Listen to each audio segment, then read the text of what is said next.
por supuesto que está siendo privatizada, que va a ser privatizada. El argumento de que no la van a privatizar, que aparece constantemente en los medios, que se ha discutido de 20 maneras diferentes, ¿no? ¿Por qué si es una privatización y por qué no es una privatización? Realmente esta discusión es de una desfachatez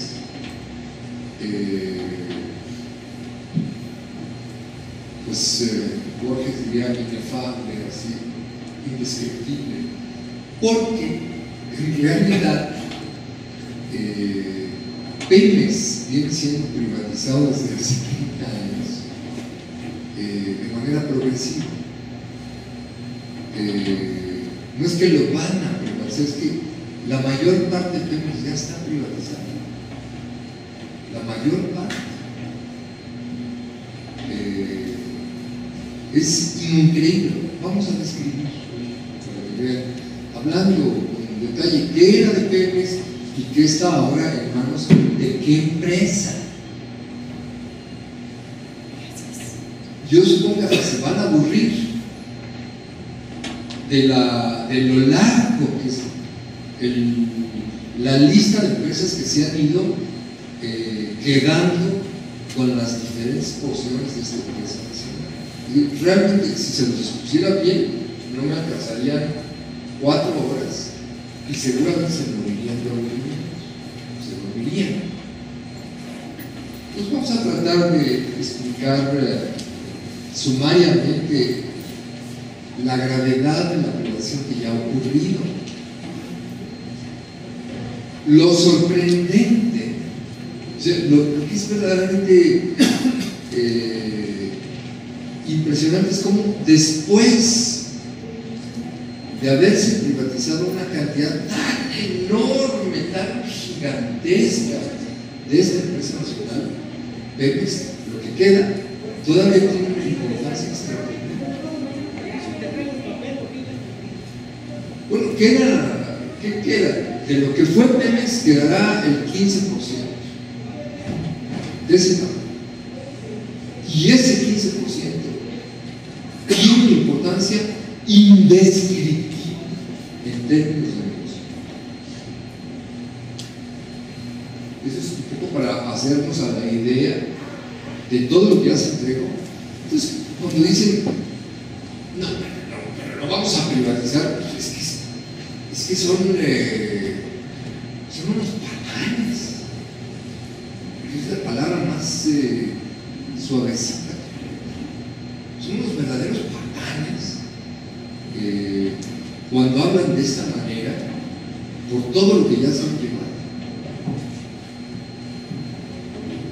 En el tribunal, en el capítulo México del Tribunal Permanente de los Pueblos, se está enderezando colectivamente una acusación al Estado mexicano por desvío de poder.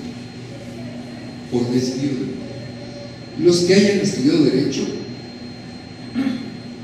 van a preguntar qué es eso, porque no hay ninguna materia en la carrera de Derecho en nuestro país que tipifique el desvío de poder como un crimen. Existe otra cosa que es el abuso de poder que un funcionario hace, pero eso es una falta administrativa pequeña.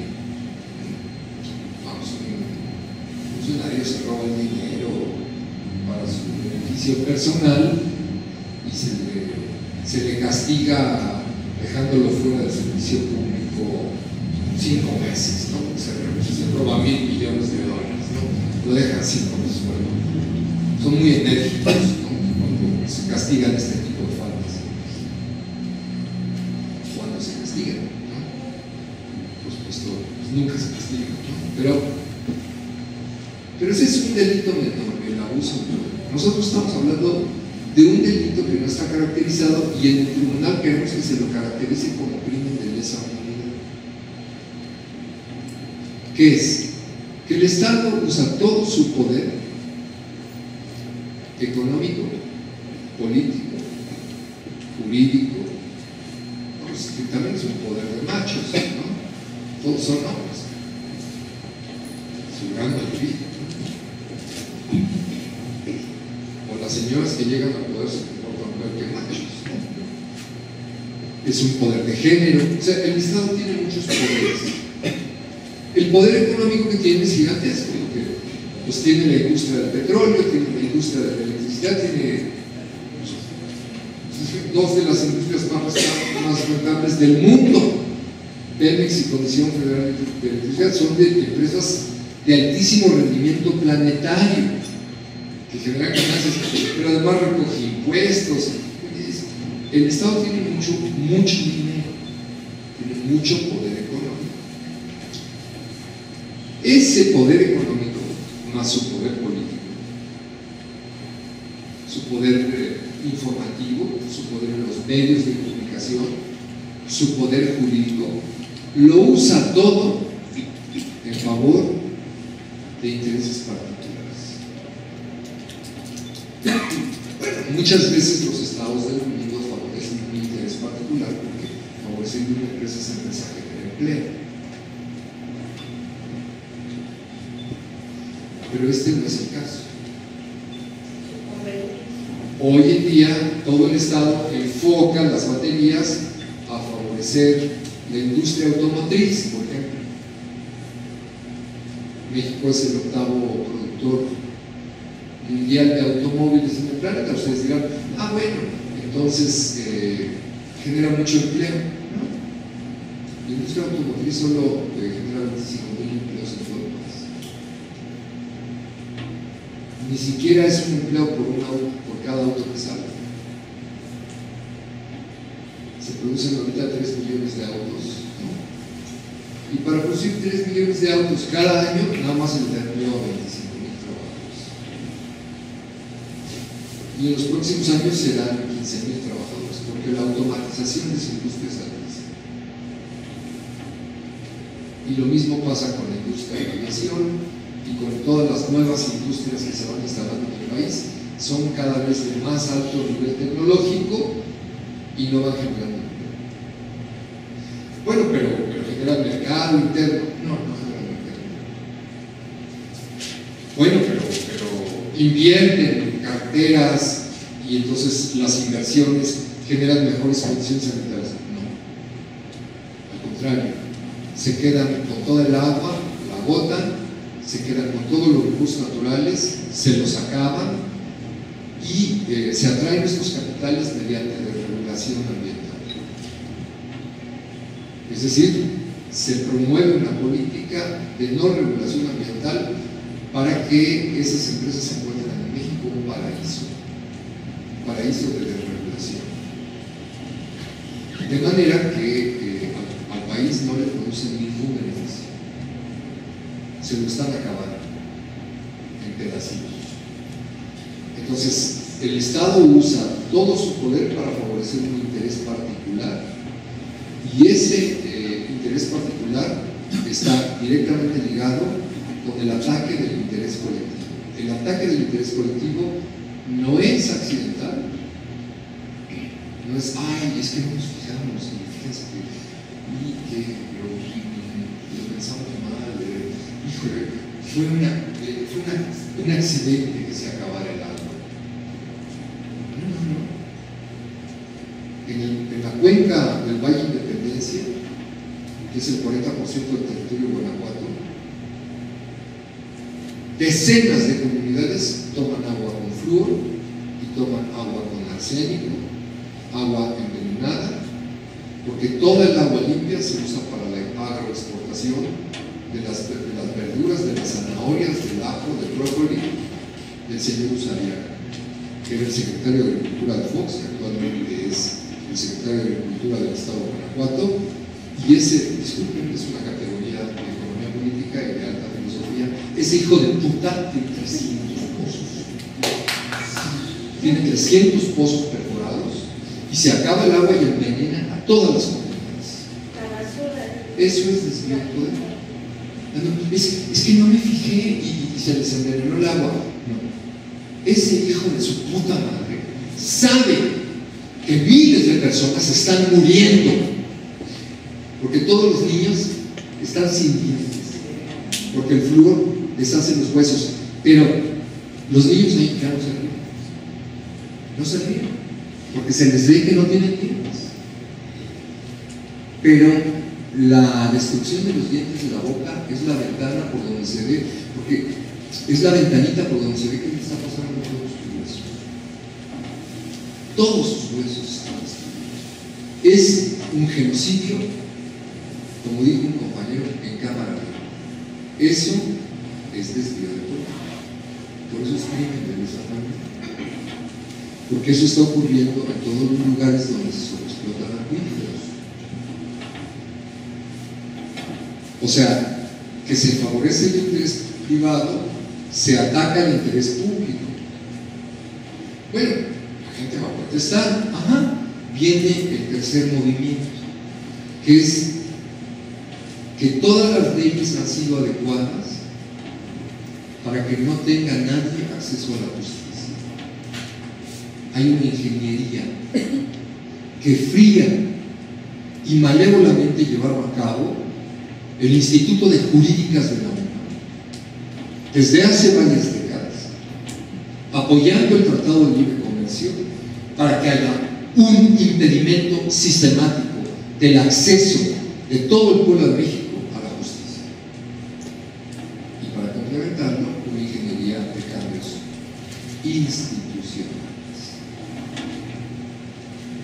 Se van a llevar a cabo fraudes electorales sistemáticos y hay una institución que va a estar ahí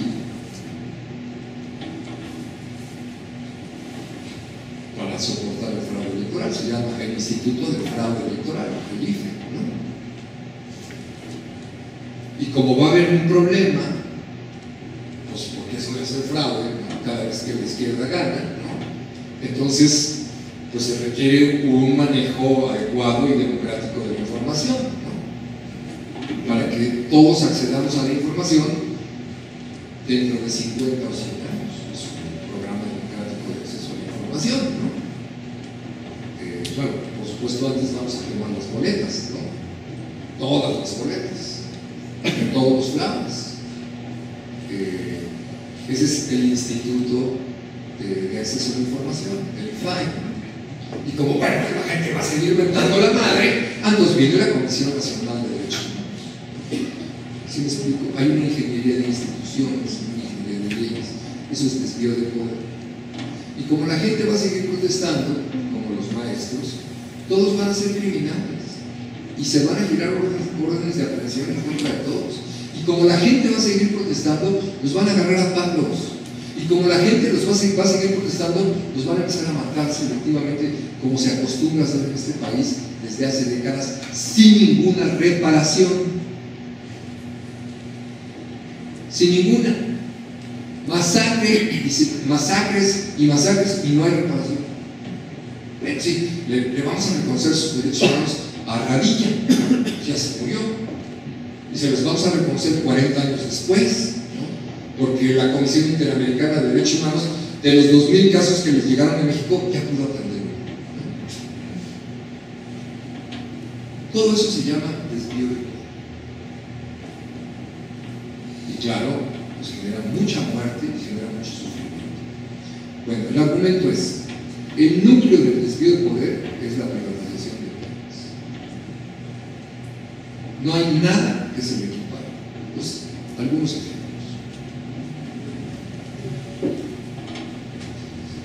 Pero mi instinto me dice que no valgo como ciudadana.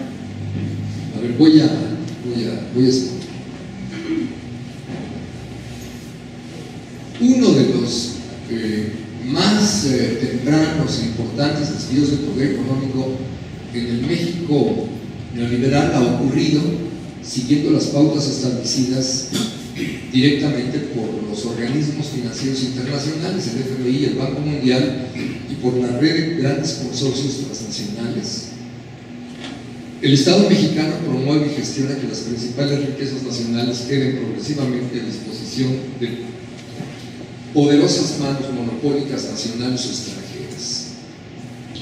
De entre las numerosísimas empresas públicas perjudicadas por la política económica neoliberal y de libre comercio negocio a favor de numerosas empresas particulares, mencionamos, a modo de ejemplo paradigmático, la entrega paulatina de las poderosas empresas, de la poderosa empresa Pemex, que parcial pero sostenida y progresivamente durante los últimos 30 años ha pasado de las poderosas manos del Estado mexicano a numerosísimas manos de diversas empresas privadas, nacionales y extranjeras.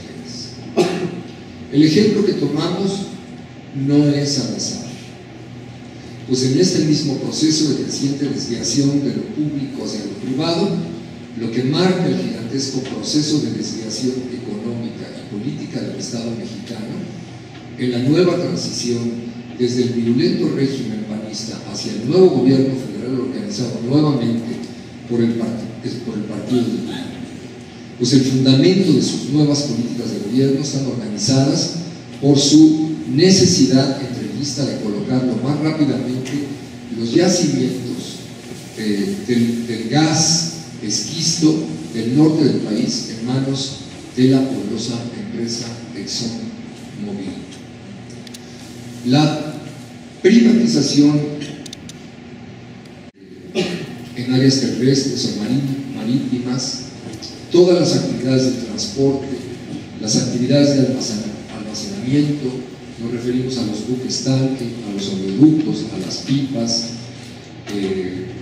a los tanques de almacenamiento masivo, son las actividades de procesamiento industrial, de refinación o petroquímica básica y secundaria, las actividades de nueva transportación de los productos ya transformados, el almacenamiento intermedio o la nueva red de distribución final de los productos crudos o transformados industrialmente, las estaciones de gasolina, las diferenciadas actividades de mantenimiento de todas las instalaciones o bien las actividades de comercialización a menudeo. Como pueden ver, es muy complicada la estructura, muy complicada. A lo cual se suman las actividades estratégicas de coordinación general de la industria, de integración vertical y las actividades de comercialización de los hidrocarburos en el extranjero, por medio de una empresa que se llama Pemex Internacional, que también ha servido para fusionar inconstitucionalmente a esta empresa con otras empresas transnacionales. De manera que todos los capitales que se repartieron el pastel de Pemex procuraron reproducir todo aquello que alentara la fragmentación de la empresa, la participación masiva de sus empresarios dentro de los puestos directivos de la institución, el diseño de nuevas estrategias comerciales y fiscales que les resultaran favorables, siempre procurando deliberadamente propiciar la vulnerabilidad creciente del gigante económico. De ahí la necesidad que los grupos económicos más poderosos de México y Estados Unidos han tenido de poder acceder a las tareas de coordinación del holding Pemex corporativo para desde ahí mejor acceder a su lento pero sistemático desmantelamiento que tiene ocurriendo 30 años. Como este descomunal desvío de poder económico comienza con firmeza y un cinismo inusitado ya desde el sexenio de Miguel de la Madrid, durante el sexenio de Carlos Salinas de Gortari estaba claro para los políticos tecnócratas de México que el mejor camino para proseguir impunemente con estas privatizaciones requería, ante todo, de invisibilizar la destrucción de la soberanía energética, sobre todo banalizando esta entrega anticonstitucional de nuestra principal riqueza natural estratégica del país.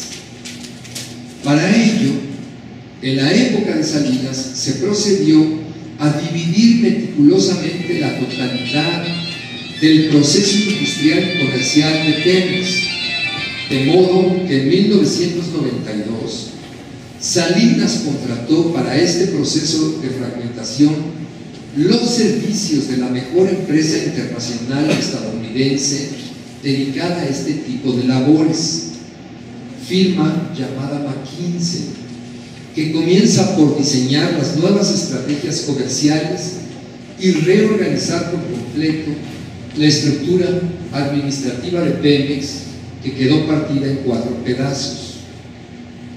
Acción devastadora que para 2012 ya había permitido que por lo menos el 85% de la estructura general de lo que originalmente fue esta industria nacional hubiera ya pasado impunemente a manos de cientos de grandes, medianas y pequeñas empresas privadas, transnacionales y nacionales de todo tipo.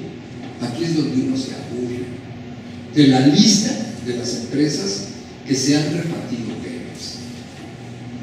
Aún así, para 2010, pero antes de entrar en ese punto, para 2010, Pemex, bueno, ya privatizaron el 85%.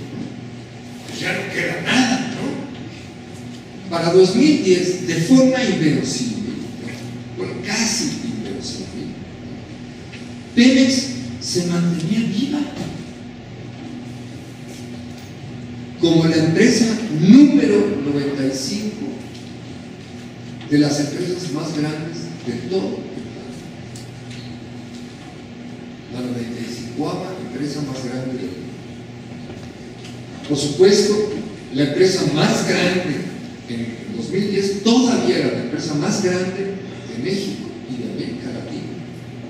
Además de ser la 7ª compañía petrolera en el ámbito internacional, comparada con todas las demás petroleras, estaba en 7º lugar, lo que puede dar, actualmente está en 8º, lo que puede dar una idea de la descomunal magnitud de ese 15%, implica ese 15% restante, y la descomunal magnitud del derroche de la riqueza nacional que ha implicado este proceso corrupto de privatización y de desnacionalización de las riquezas de Pemex, efectuado durante los últimos 30 años. Voy a permitirme citar a un investigador que a mí me gusta mucho, que es John Sachs Fernández, que es uno de nuestros mejores investigadores en el campo petrolero. Nos decía él: con la instauración de la austeridad neoliberal, en medio del derroche fiscal reaganiano, se dio una salvaje disminución de la inversión pública. Nos está hablando de 1982, que pasó de 10.4% del PIB en 1982 a 4.9% en 1988, a 4% en 1994 y a 3.1% en 2004, es decir, la mitad del nivel alcanzado durante la etapa del desarrollo estabilizador. Es un ajuste que impacta a todas las áreas del desarrollo económico y social. La inversión en el sector energético cayó 4.1% del PIB en 82 a 0.9% en 2004. El desvío de la inversión, dice John Sachs, para pagar el servicio de la deuda y los rescates por el magno fracaso y corrupción del programa privatizador se traduce en una mayor dependencia de préstamos manejados bajo la condicionalidad del Fondo Monetario y del Banco Mundial y del BID, impactando a todo el sector público, pero de manera neurálgica Pemex. Con ello se acentúa una persistente desnacionalización del proceso de toma de decisiones. Con la caída de la inversión se acrecienta de manera irracional la carga fiscal impuesta a Pemex. 95% de las ganancias se le quitan. se las lleva el Estado y con eso organiza todo su desmadre, desviándose la renta petrolera, nos dice John Sachs, al servicio de la deuda. El grueso de los ingresos petroleros desde hace 30 años se dedican a pagar interés sobre interés, todo el anatocismo que se montó el Fondo Monetario Internacional y el Banco Mundial, y no hemos comenzado con la privatización de Pemex. Estamos en 1982 y el grueso de los ingresos de Pemex se desvía para pagar los intereses de los organismos financieros internacionales. Evidentemente, eso desarma a Pemex desde entonces. Ese es el primer gran golpe. Y desde entonces se puede argumentar que Pemex es ineficiente. Y siempre con el argumento de la ineficiencia se va entregando todos los pedazos de esto que los compañeros del sector de la energía, ¿no?, llamaron la privatización definitiva de Pemex, ¿no? Bien, voy a sintetizar porque ya me extendí mucho. En el sexenio de Miguel de la Madrid se llevaron a cabo numerosísimas privatizaciones iniciales. Ahí es que se llevó a cabo la desclasificación de la petroquímica. La petroquímica consideraba numerosas sustancias como estratégicas y constitucionalmente las dejaron de considerar estratégicas para que el sector privado invirtiera en ellas. Quien elaboró la lista de las sustancias químicas estratégicas en 66 fue un diputado del PRI que se llamaba Raúl Salinas Lozano. Y quien llevó a cabo la desclasificación de la petroquímica a finales de los años 80 fue otro diputado, seguramente era un homónimo, que se llamó Raúl Salinas Lozano. Poquito antes de que su hijo llevara a cabo el fraude electoral. Entonces, ya desclasificada la petroquímica estratégica como secundaria, pues se empezó a entregar a todo tipo de empresas privadas. Luego vino Salinas y Salinas partió a Pemex, les decía, contrató a McKinsey y la dividió en Pemex Exploración y Producción, en Pemex Gas y Petroquímica Básica, en Pemex Refinación y en Pemex Petroquímica Secundaria. O sea, hizo que estas 4 empresas ya no fueran una, sino cada una autónoma e independiente. De manera que estas a su vez iban siendo partidas en pedacitos y iban siendo entregadas. O sea, esta operación de Salinas en la historia de la privatización es fundamental. Durante el periodo de Salinas es muy importante el desarrollo de Pemex Internacional, PMI, que abre 12 filiales en el extranjero, la privatización de toda la petroquímica procedente del crudo y procedente del gas, y es el periodo también en que se entrega la flota naviera de Pemex. La flota de buques tanque de Pemex era la flota naviera más importante, petrolera más importante del mundo, y se le entregó a una empresa que se llamó Saltamar. Es una empresa que opera en el Golfo de México y que compró los buques tanque. Digo, el dueño pues, ni se fija, es la familia Bush, ¿no? Se les entregó la flota petrolera a Saltamar. Según lo denunció en su momento en la columna Marea Alta en el periódico El Financiero Melchor Arellano, que es el especialista mexicano más importante en transportación.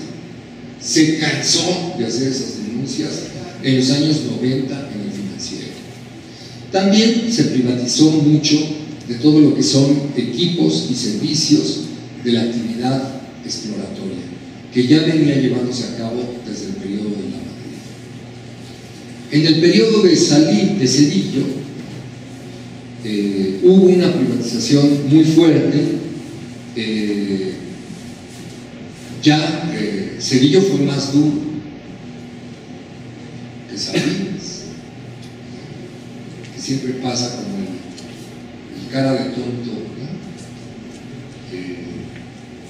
Zedillo pasa como eso, y en realidad fue mucho más pernicioso, incisivo, represivo, antidemocrático, muchísimo más pernicioso que Salinas, Zedillo.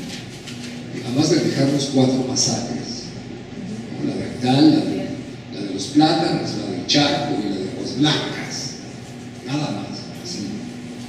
Como pequeña cosa, pues él le entregó las fronteras, la soberanía de las fronteras, los ferrocarriles nacionales, que representan el 5% del territorio nacional. Y él, en el caso de Pemex, terminó y concluyó toda la privatización de la petroquímica básica y secundaria, con él es que se consuma, y inició en bloque toda la privatización de la parte dedicada al gas, desde exploración, explotación, transporte, todos los ductos, toda la historia de la privatización de los ductos viene de la época de Zedillo, y por supuesto todas las actividades terminales de distribución del gas. Zedillo, pues, sí, se volvió socio de Union Pacific con la entrega de los transportes ferrocarrileros, pero la entrega de la parte del gas mexicano fue grandísima. Luego vino Vicente Fox. Ustedes recuerdan que Vicente Fox comenzó su campaña anunciando la privatización de Pemex en Nueva York. Ese fue su primer acto de campaña, que fue con empresarios norteamericanos y prometió la privatización de Pemex. Él llevó realmente a término el desmantelamiento del Instituto Mexicano del Petróleo. El Instituto Mexicano del Petróleo pues era uno de los mejores institutos de investigación del petróleo en el mundo, por sus geólogos, pero también por sus químicos. Todos lo fueron desmantelando y entregando a empresas privadas, a proyectos privados. O sea, los investigadores dentro del instituto, si no se ligaban a alguna empresa y a algún proyecto en particular, no iban a recibir ningún tipo de apoyo, y le fueron quitando apoyo y financiamiento al instituto. Vicente Fox siguió desarrollando. Los panistas se dedicaron siempre a desarrollar negocios con la distribución del gas.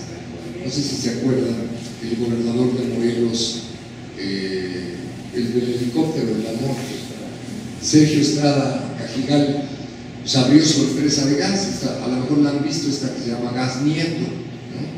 Pues ese es su negocio personal. Pues los gobernadores empezaron a repartir, ¿no?, en Ciudad Juárez Gaceta, ¿no?, que no tiene que ver con la otra firma, ¿no?, que usa la última letra. Perdón, ¿puede darnos copia de todos estos informes? Pues mire, yo estoy viendo un esquema, no es un informe, estoy hablando de memoria.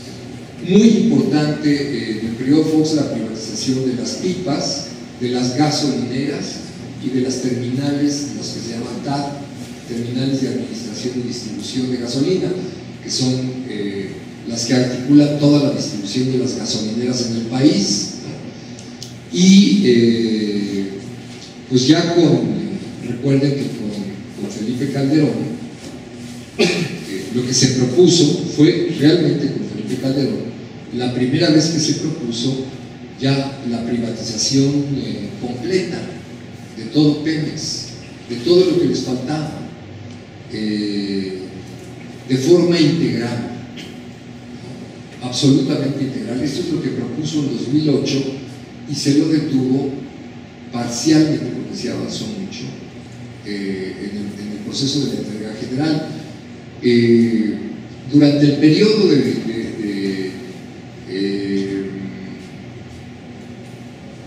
Vicente Fox se empezó a hablar de la entrega de los yacimientos de aguas profundas, pero es en el periodo de Fecal cuando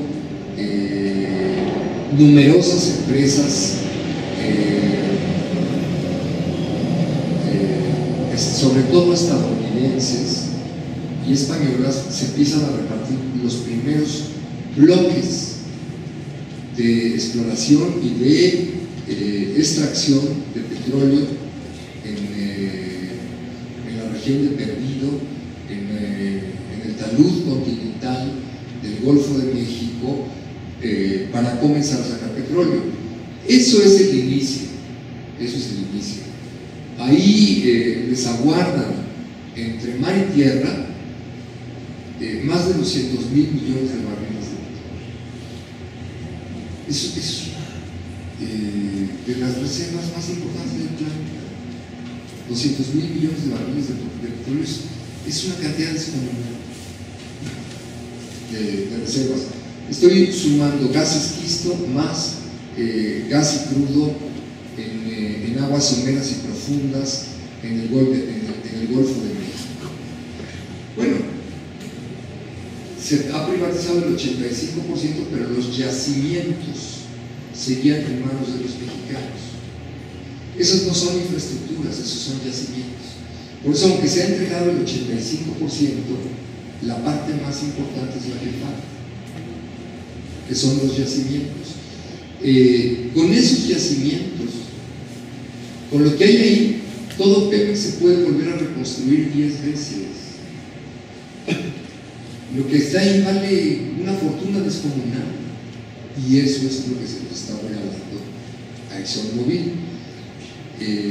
Bueno, yo dije que los iba a aburrir con la lista de empresas, pero ya no me meto en eso porque ya abusé mucho del tiempo.